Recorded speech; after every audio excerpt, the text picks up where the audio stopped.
Gimaduan ni Cebu Governor Pamila Baricuatro si Santa Fe Mayor Itamar Espinosa sa pagpahunong dayon sa pagtukod sa controversial nga Estrella Hotel sa Bantayan Island tungod sa klaro nga paglapas sa balaod sa kalikupan.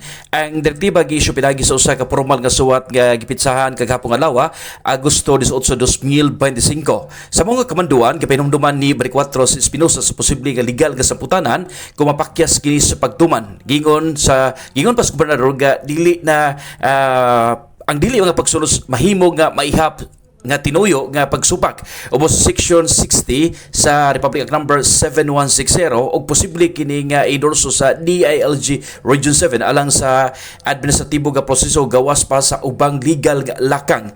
Lakip sa direktiba nga pagsumiti sa kompleto nga public documents sama sa zoning clearance, environmental compliance certificate, ECC o guban pang mga kalabutan sa permit sulod sa 5 ka adlaw nga working days. Gipasabot usab nga kinahanglan nga magtinabangay ang LGU sa Santa Fe ug ang DNRE Region 7 aron sa technical validation. Ilabi na pagpatuman sa salvage zone o height restriction.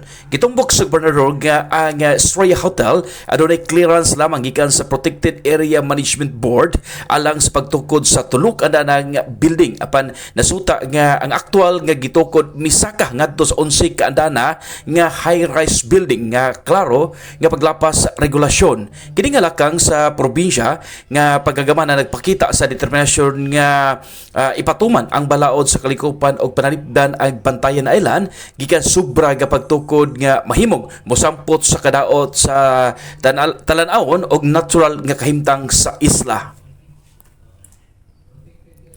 Kini si Renan Tilada para sa RPN DYKC News.